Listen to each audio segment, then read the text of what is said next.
One.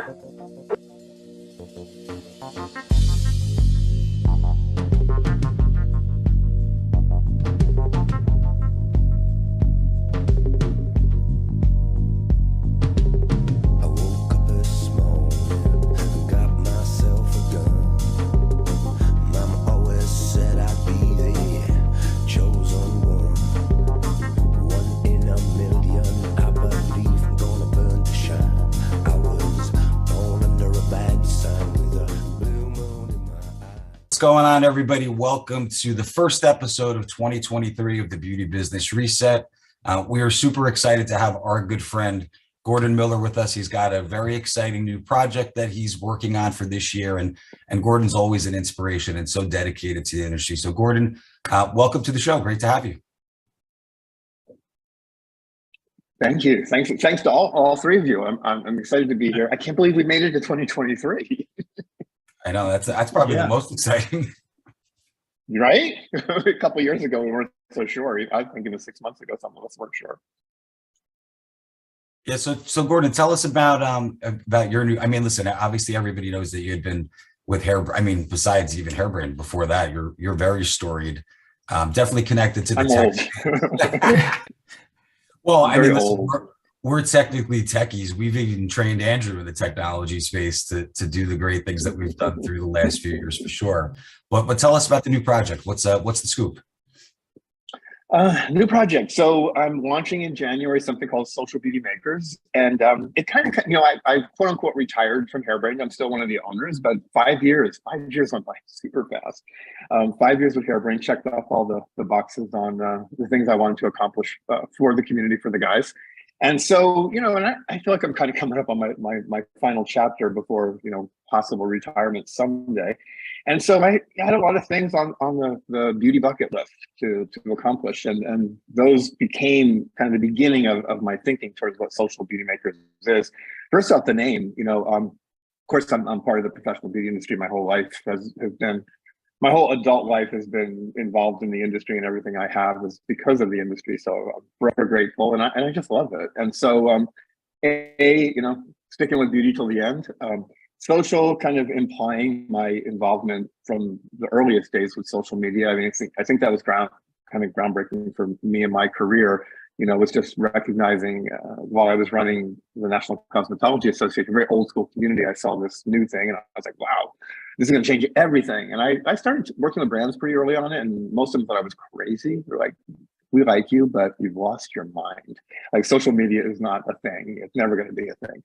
And so kind of lived through that. And then, so social beauty, says a lot to me personally about where the world is going. So I want to kind of grab onto that. And then Makers is there's a makers culture that has to do with tech, and it's a little bit crafty. It's very communal, very foundational. It's not about big, it's about small. And so a big kind of coming through COVID, one of the ahas I had about the industry was I said, everything's gotten so big. And having been in the industry for over 40 years now, I remember when small was really meaningful. And I mean that in the way of whether it was education, whether it was events, there was just an intimacy that existed because there was no other way to be. People weren't flying on planes everywhere, and it was a little bit more local, but you had the best of the best. And I've never forgotten those days. And to me, to take all the tools we have now and apply them to that idea that small can be so big and small can be so powerful. And I think, to me, the big lesson from my life and to apply going forward is that we can take small and do it in a big way, especially with the tools. And I think we can really supercharge the impact that we have on folks. So, as somebody who's loved the idea of community, I think community has become a cliche, and I think we have audiences more than we have communities these days. And communities exist, but they're few and far between, in my opinion. So I want to get back to that kind of ideal of community. I want to take all the contemporary tools and use them in a way to kind of create collaborations, which is kind of the centerpiece of what I'm going to be doing going forward. New podcasts, 3 of them. So I love podcasting. I'm proud of I've been podcasting for 7 years now, and I've done close to 400 episodes. First with American Salon, where I was publisher and head of digital, and then Hairbrained, where I did actually I did over 300 episodes, counting the unnumbered episodes, which were part of special series. And so, that is important to me, and kind of a new form of podcasting. Going to go very short form, very impactful. And two of the podcasts, one will be on kind of masterminds from the beauty industry. The other is going to be very much about where technology is taking us. I'm obsessed with artificial intelligence right now, like obsessed. I have been for about a year. I've been talking about it, but audiences, again, kind of, shake their heads a little bit, go, we don't know, like, yeah, chatbots, whatever. It's so far beyond that. It's going to transform the industry.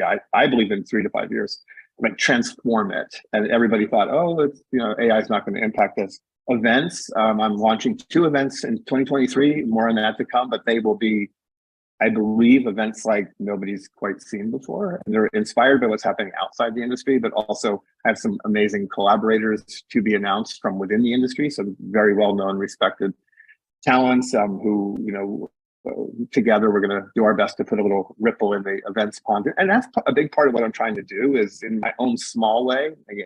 I'm moving away from the Hairbrain day to day, and the Hairbrain community will in no way be leveraged against this. So I'm starting a podcast from scratch with no audience, except reputation. And so everything, I'm comfortable with small. I don't need or want a big audience. So digital content, events, and then lastly, education. I'm really profoundly, deeply interested in education. My entire career has been in education. It started at a pivot point, back in the late 80s. And in the 80s, Leo Passage was an innovator and a lover of technology. And so, and we've never even done as an industry what he dreamt we could do going back to the early 90s with technology. And so I'm still passionate about his dream and getting us there. And I think education is actually moving in the wrong direction right now in many ways, including digital, maybe perhaps especially digital education, I think, is moving in the wrong way.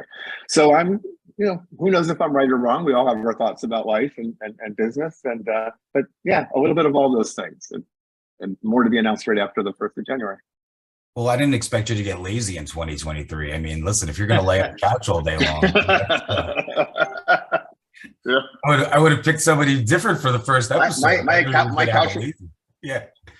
No, that's good. And I agree. I think the education space, there's definitely lacking, in what it's turned into. I love the AI aspect. I think that's going to be crazy. Imagine being able to manipulate a mannequin. I mean, you have to watch with sharp shears in salons, apparently, if you're having some type of headset on as you're working on a fake mannequin head. But that's it. And listen, the younger crew that's coming up, they learn differently, right? They have different access to things. So it gives you the opportunity to have the go back and rewatch, the go back and read, the go back and listen, and to manipulate that a little bit and to be able to advance, which is cool. What do you think, Andrew? What are you excited about all the cool stuff? I believe very. Gordon, is just look. Go ahead. You could say it or tell us or not. I'm just curious, are those events going to be virtual, live, or combos? Oh, it's got to be combos, and again, I don't see anybody in beauty doing the hybrid events or combo, hybrid in the sense that they are happening simultaneously in digital, from a live perspective and in real time. But again, inside the industry, we're not doing hybrid well at all. I tell folks, when they talk about how good hybrids are, because I get a lot of folks, hey, look at my stuff, it's really cool. Usually it's brands, but others as well. I'm like, all this stuff reminds me of like and again, I'm older, I tell folks seriously that the most difficult part of COVID for me was getting my Medicare card in the mail. It was like, that was like, COVID was easy. The Medicare card was not. And so, but hybrid education in beauty today reminds me of sitting on the couch, like when I was 8 years old with my dad watching college football on Saturday. I was a young, unknown at that moment to everybody except myself, gay kid who could care less about college football, but to make dad happy, I sat on the couch. And, back then it was just, they were quote unquote streaming onto the TV. And it reminds me what we're doing now is kind of the same. Today football, of course, has been transformed with the color commentators and all the graphics. And, they have 2 production teams. And that's where we kind of lose the opportunity.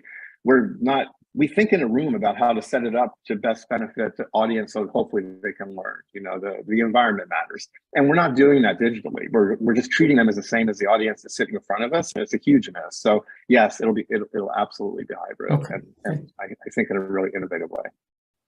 Sorry, I'm talking. That is so exciting. That's really exciting.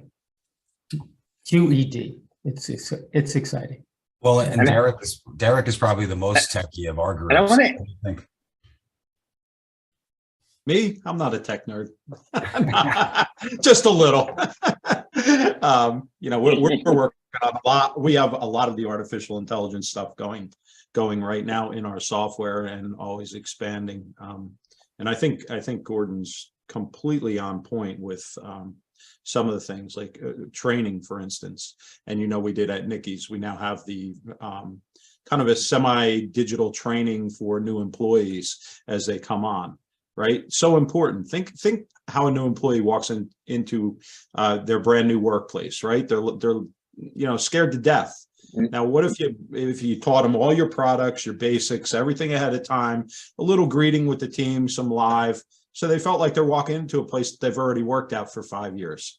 You know, it's just comfort levels of what we can do with technology is, I mean, some of the things. And James, you remember that idea I came up with. Why don't we have two-way mirrors where the kids are sitting in front of the mirror, the same as my wife's fitness mirror, right? And the instructor's instructing right there, and they can both see each other. And, you know, I mean, there's so much we can do with technology, but this industry is always 5 years behind the curve, you know, so we're working on some of those things, obviously, but, you know, Gordon's 100% right. We could deliver much better than just talking at people instead of teaching them, right? So. And that's true in a classroom.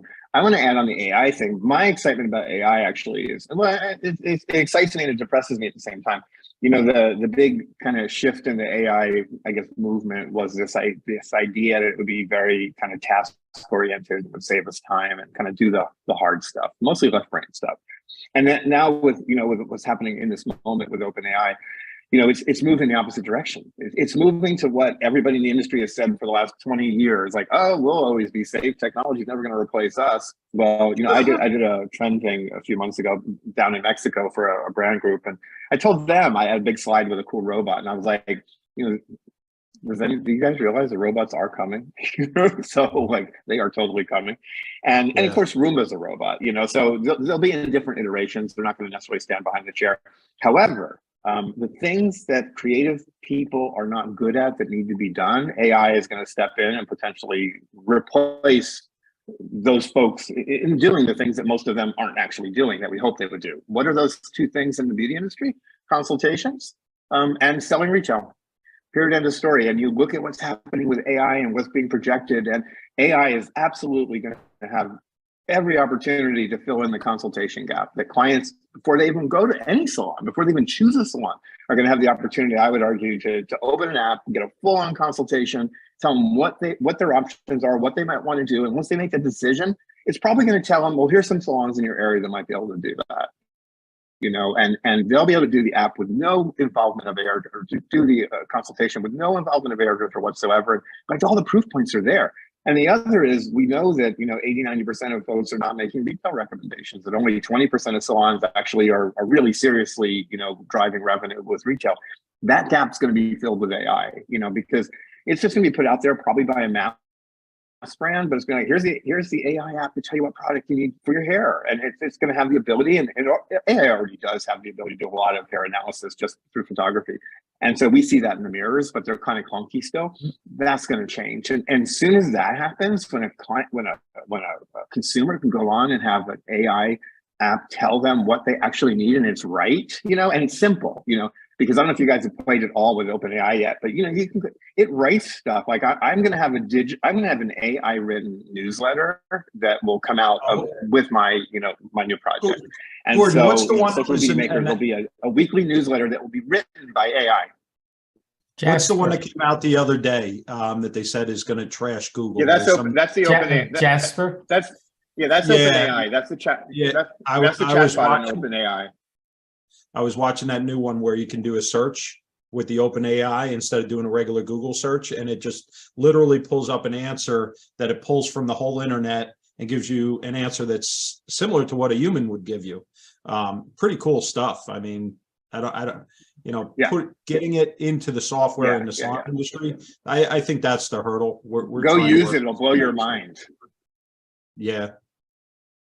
Yeah, I mean, I hear crazy things. It's so far advanced, and I've used it. I've spent several days using it, and it's mind blowing.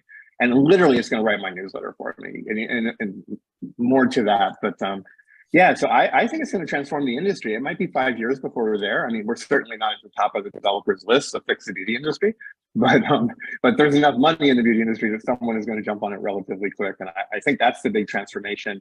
The other thing that's going to do is transform education. You know, as Dirk was referring to, but what already it's being projected and it's being tested from a tutorial perspective, from grade school to college kids, and I would say cosmetology students and professionals who are trying to learn. The tutoring ability from a soft skills perspective, and a math and a science and all the other stuff that has to be learned that's non-technical, it could literally be replaced in probably 5 to 10 years by AI, and just take that stuff out of the classroom. Or if it's in the classroom, to help people just get better at it, because it's already being used as a tutor, and it's effing brilliant. Yeah, I love that aspect because, you know, oh, hey, listen, you're very excited about this, Gordon, which makes me excited about it too. But you're right. You know, there are a lot of different skills that they don't realize. I feel like the industry over the last few months of the year has seen a little bit of a hiring. Salons I know have been finding employees, which was such a big issue. January tends to be a big month for people to enroll in beauty school, right? It doesn't always happen September, like traditional back to school. So I think anything that can help facilitate, whether it's soft skills, listen, the theory of you getting your license and walking into a salon and say, I'm ready to charge $100 a haircut, where's my first client?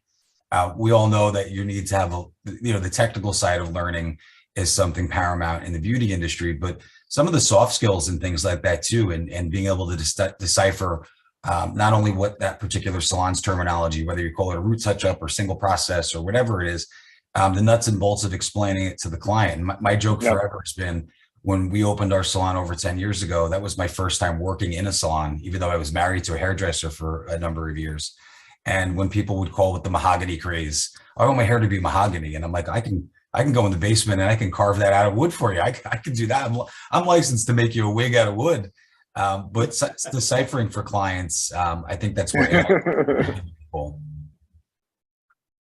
Good. So when do you think your very first event's going to be, Gordon? What's the projection? Not till late summer or fall. Working on. It'll be late summer or fall. And they're not going to be hair events. They're going to be single topic events. I'm not going to get into much of it at the moment. I won't probably make those announcements till I've got the brands behind it. I will be working with brands, and I learned a long time ago, that my tribe are the hairdressers. I want to do everything for them, but I love it when brands help to pay the bill to make those things happen. And so be partnering with brands and getting those things sorted out now. Well, just don't call it TED Talks, because I hear that's already taken. So they won't be TED Talks. I think any good speaking is inspired by what we've learned from TED Talks. So there'll certainly be probably an element that some people can trace back to that, but it's going to be very, very different. And again, based on things I'm seeing and have been participating in creative communities outside of beauty. I've been passionate about, hanging out in the graphic design community, the arts community, from an educational perspective for years now, mostly just to see what they're doing, because we always talk about, that we're an industry filled with artists. So I want to see what actual, working artists, the first that we think of as artists, how they're learning, what they're doing. And they're innovators in a lot of ways. And there's a lot of tech connected to the art community. So it's gonna be fun. Oh, that's awesome. What's so exciting. Yeah, no, it's really good. And listen, this industry has always been about change, right? I mean, whether it's changing a hairstyle or new things that come out. So I'm personally really excited for 2023. I feel like we finally have crawled our way out of the crazy hole of the last few years. And a lot of the people that are within our beauty business group or salon owners group are excited about things that are moving forward, you know, whether it's education or tech. I mean, we were at Mentors and Masters, Derek and I, at the tail end of last year, and we was presenting Salon Ninja, and you had Tippy, and you had a lot of these things that are adjacent technology that specific function in the beauty industry. And the owners that were there were really excited about using tech and kind of growing forward. And listen, let's be honest, as hourly wages increase, right, as they always do, it's hard to find someone, unless they're dedicated to the industry, that even can run your front desk, right? It's like when we talk to a lot of owners, they don't really want to engage somebody. You know, you don't want a permanent professional receptionist. They'd rather have somebody that has some interest in the industry, whether they're going to beauty school or want to go to beauty school. So it's all really cool stuff. And I want to ask, so you're kind of lagging on me, and am I coming out okay through to you guys? Is your okay, cool. Okay, then it's all good as long as you see what you need to see. I want to talk a little bit about some of what you just said, like where we're going, you know, as an industry, because I think there's so much confusion right now in the industry, and so I'd love to talk with you guys about it. I'd like to hear your take on it as well. But I think this is going to be a transformative year. I think we've come out of a weird time. But the biggest fear I have for the industry is a fear I have for the world, which is misinformation. There's so much garbage, you know, that's being passed around the industry. And, you know, and I say that from the point of view of not opinions, but fact. And, you know, there's just, during COVID, a lot of new voices sprung up, and good for all of them in a sense for the opportunity. But so many are missing context. I think some of them are purposely misinforming, and some of them are unknowingly misinforming. But there's a lot of misinformation driving decisions that salon owners are making, that hairdressers are making, that, you know, people across the industry are making, and it scares the crap out of me. Having said that, I've never seen more opportunity in front of the industry than I see today, especially salons and hairdressers, and those who are doing things right and paying attention and being smart. Mimic that back to me. It's like, oh yeah, how are things going? It's like, oh my gosh, we've never seen opportunity like we see today. You know, so I'm excited about the future. That's good. What's your power word for 2023? What do you think the beauty industry, these new makers that are going to be following you, what should they be doing as they get ready for this beautiful new year? To me, it's a phrase, going back to what I said before. I mean, I think smallness, you know, is underrated, and I'll go to less is more. And whether you're a large salon or a small salon, you know, it's not necessarily about being, you know, less people but I think whatever you're doing, I think it's stepping back, and, you know, we've added so many layers to life, you know, and the same applies to business. Whether it's too many SKUs in your retail line, you know, and you're frustrated with retail, but you take a step back and maybe you've got like 50 things going on the shelf, and some of them are moving and some of them are not. And there's long been a conversation about that, about, you know, understanding how that works. But I think, you know, we need to unpeel some of what we're doing, and I think, or at least look at it from that perspective. And I think less is more has long been a good goal for many of us. And I think, you know, this next year, I think is going to be a proof point for many that less really can be more, and it can be more efficient, it can be more effective, your messaging can be, you know, stronger, tighter. It's like, for me, going to a great restaurant in Chicago, you know, I don't know if people outside of Chicago know this, but, you know, the Greek community, you know, like they own the diner business in Chicago. So you go to Greek diners and you can get sushi, you know, you can get Italian, you can get Mexican, you can get it all. And so they have these like 30-page menus. But you're not going to get great sushi or great Italian or great Mexican. You might get lucky and get great Greek. But then you go to a great Greek restaurant, you know, that only serves, and again, that less from a menu perspective, that, you know, curation, to use a word that's been overused, you know, of food and what's really great, and what your audience, your customers, your future customers might like. I think the same is true in beauty. I think, you know, the specialization is going to come back in a bigger way. A lot of people have been critical, like everybody's got to learn everything. You know, I'm like, that's never been the gold standard of success in this industry. Knowing everything, to me, is a goal of knowing everything is kind of a pathway to mediocrity. You know, so. Yeah, and that's interesting too. I mean, especially as you know, we talk a lot to people that own beauty schools, and and a lot of students and things like that. And that specialization, I think, is great because you also don't want to, if you don't want to cut short hair or you don't want to do barbering, but you're really good at curly hair or color or something else, you shouldn't necessarily feel the need. I mean, you probably should know somebody in your salon or somewhere, be friendly with another salon that does those types of things that you don't do. But you don't have to specialize. You don't have to do everything. It's just, if you can make it doing something specialized, that's fantastic. Well, you can. Yeah. You can. It's been proven. And it takes a lot of courage to go in that direction for someone, you know, to go against where the crowd's going and what everyone should do, and just do it because you believe it. You love it. So. And the crowd is always by definition average, you know, and I think if that's your aspiration, there's nothing wrong with that, you know, but I mean, but it kind of by definition, the crowd ends up being average, you know, and if you want to excel, even if you can do everything, if you want to excel, have that signature dish, you know, again, using the restaurant as a metaphor. But, you know, and I think the ability to come out of school doing everything, I think specializing in school is a mistake. I don't think you have the context to know what you like and don't like, what you're good at, you know, perhaps lean in, you know, and be even better at. You've got that mind that, you know, could just wrap itself around hair color, which is very different than perhaps the mind that could wrap itself around, you know, geometric hair cutting, you know, or precision hair cutting. And so, you know, I think learning as much as you can about every aspect of the industry, technically and otherwise, while you're in school, while you're early in your career, is a good thing, because then you've got enough context to make intelligent, you know, choices for yourself and for your career, and for your clients. But again, context is another big idea for me in 2023. It's like, it's so important that we can take whatever we're thinking about and put it in a larger context, and that having that context requires a certain level of education. No, that's good. And I think it, you know, especially with what we've built with Beauty Business Reset and having great people in our arsenal like you that we can talk to. And what some of you may not know is we all communicate, even when Gordon's not on. If something's happening, I can always send him a message, and we, you know, it happens with a lot of people that we're fortunate enough to have on, but we're always thinking about things to do for the industry.